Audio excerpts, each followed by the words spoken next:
If there's any power in design, that's the power of synthesis. The more complex the problem, the more the need for simplicity. So allow me to share 3 cases where we tried to apply design's power of synthesis. Let's start with the global challenge of urbanization. It's a fact that people is moving towards cities, and even if counterintuitive, it's good news. Evidence shows that people is better off in cities. But there's a problem that I would call the 3S menace. The scale, speed, and scarcity of means with which we will have to respond to this phenomenon has no precedence in history. For you to have an idea, out of the 3 billion people living in cities today, 1 billion is under the line of poverty. By 2030, out of the 5 billion people that will be living in cities, 2 billion are going to be under the line of poverty. That means that we will have to build a 1 million people city per week with $10,000 per family during the next 15 years. A 1 million people city per week with $10,000 per family. If we don't solve this equation, it is not that people will stop coming to cities. They will come anyhow, but they will live in slums, favelas, and informal settlements. So what to do? Well, an answer may come from favelas and slums themselves. A clue could be in this question we were asked 10 years ago. We were asked to accommodate 100 families that had been occupying illegally half an hectare in the center of the city of Iquique in the north of Chile, using a $10,000 subsidy with which we had to buy the land, provide the infrastructure, and build the houses that in the best of the cases would be of around 40 square meters. And by the way, they said, the cost of the land, because it's in the center of the city, is 3 times more than what social housing can normally afford. Due to the difficulty of the question, we decided to include the families in the process of understanding the constraints. And we started a participatory design process and testing what was available there in the market. Detached houses, 30 families could be accommodated. Row houses, 60 families. The only way to accommodate all of them was by building in height. And they threatened us to go to a hunger strike if we even dare to offer this as a solution, because they could not make the tiny apartments expand. So the conclusion with the families, and this is important, not our conclusion, with the families was that we had a problem. We had to innovate. So what did we do? Well, a middle-class family lives reasonably well in around 80 square meters. But when there's no money, what the market does is to reduce the size of the house to 40 square meters. What we said was, what if, instead of thinking of 40 square meters as a small house, why don't we consider it half of a good one? When you rephrase the problem as half of a good house instead of a small one, the key question is, which half do we do? And we thought we had to do with public money the half that families won't be able to do individually. We identified 5 design conditions that belong to the hard half of a house, and we went back to the families to do 2 things: join forces and split tasks. Our design was something in between a building and a house. As a building, it could pay for expensive, well-located land. And as a house, it could expand.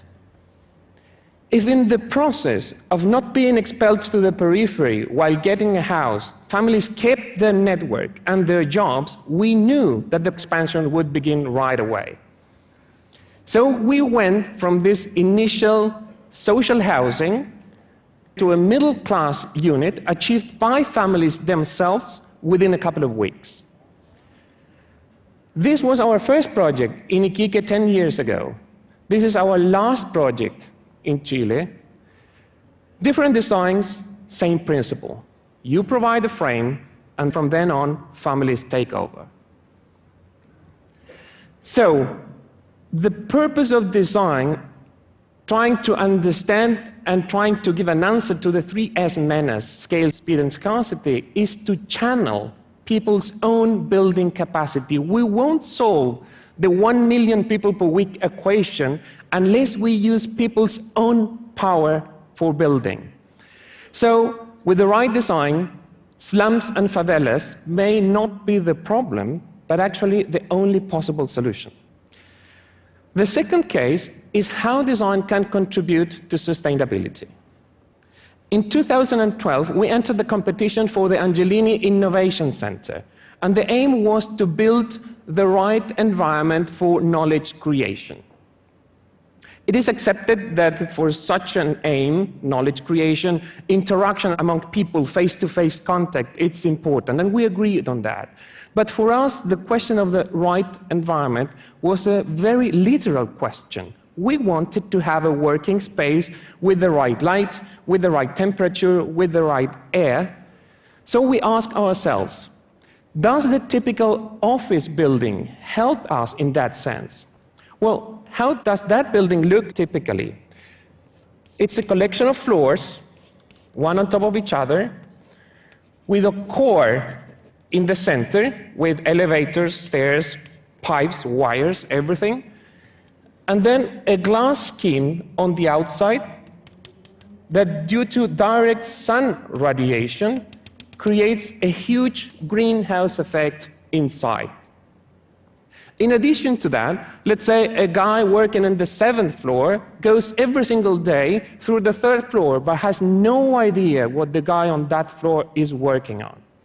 So we thought, well, maybe we have to turn this scheme inside out. And what we did was, let's have an open atrium, a hollowed core, the same collection of floors, but have the walls and the mass in the perimeter, so that when the sun hits, it's not impacting directly a glass, but a wall. When you have an open atrium inside, you're able to see what others are doing from within the building, and you have a better way to control light. And when you place the mass and the walls in the perimeter, then you're preventing direct sun radiation. You may also open those windows and get cross-ventilation. We just made those openings of such a scale that they could work as elevated squares, outdoor spaces throughout the entire height of the building. None of this is rocket science. You don't require sophisticated programming. It's not about technology. This is just archaic, primitive common sense. And by using common sense, we went from 120 kilowatts per square meter per year, which is the typical energy consumption for cooling a glass tower, to 40 kilowatts per square meter per year. So with the right design, sustainability is nothing but the rigorous use of common sense. Last case I would like to share is how design can provide more comprehensive answers against natural disasters. You may know that Chile in 2010 was hit by an 8.8 Richter scale earthquake and tsunami. And we were called to work in the reconstruction of the Constitución in the southern part of the country. We were given 100 days, 3 months, to design almost everything, from public buildings to public space, street grid, the transportation, housing, and mainly how to protect the city against future tsunamis. This was new in Chilean urban design, and there were in the air a couple of alternatives. First one, forbid installation on ground zero, $30 million spent mainly in land expropriation. This is exactly what's being discussed in Japan nowadays. And if you have a disciplined population like the Japanese, this may work. But we know that in Chile, this land is going to be occupied illegally anyhow. So this alternative was unrealistic and undesirable. Second alternative, build big wall, heavy infrastructure to resist the energy of the waves. This alternative was conveniently lobbied by big building companies because it meant $42 million in contracts, and was also politically preferred because it required no land expropriation. But Japan proved that trying to resist the force of nature is useless. So this alternative was irresponsible. As in the housing process, we had to include the community in the way of finding a solution for this, and we started a participatory design process.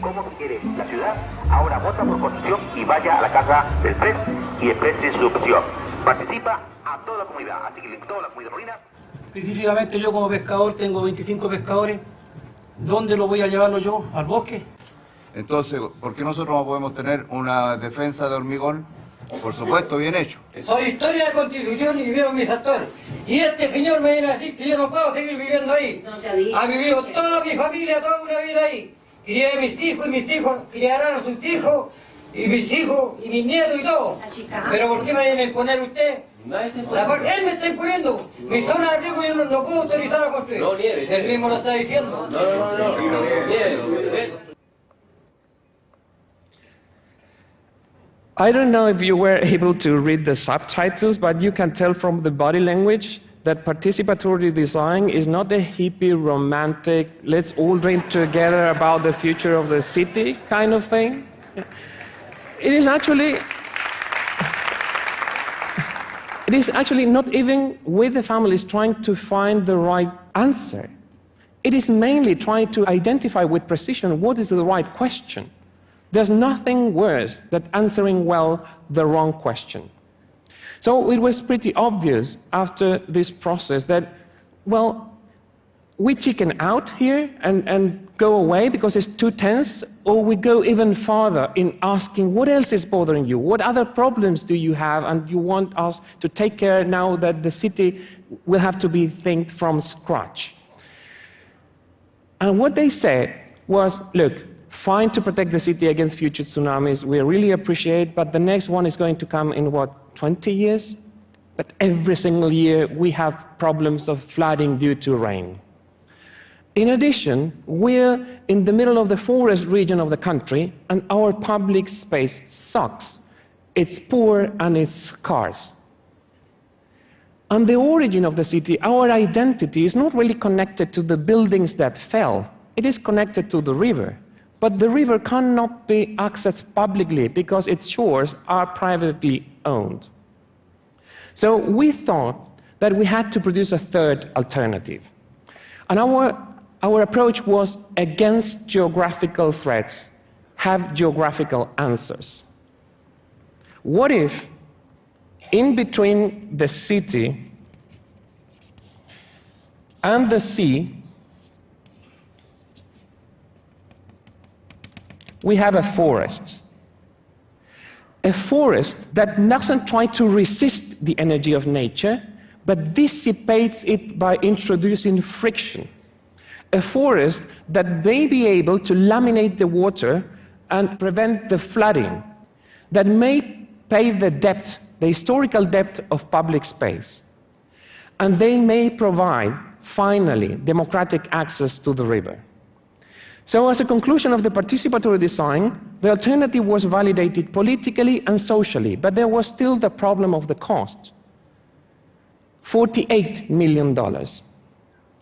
So what we did was a survey in the public investment system and found out that there were 3 ministries with 3 projects in the exact same place, not knowing of the existence of the other projects. The sum of them, $52 million. So design's power of synthesis is trying to make a more efficient use of the scarcest resource in cities, which is not money, but coordination. By doing so, we were able to save $4 million, and that is why the forest is today under construction. So, be it the force of self-construction, the force of common sense, or the force of nature, all these forces need to be translated into form. And what that form is modeling and shaping is not cement, bricks, or wood. It is life itself. Design's power of synthesis is just an attempt to put at the innermost core of architecture the force of life. Thank you so much.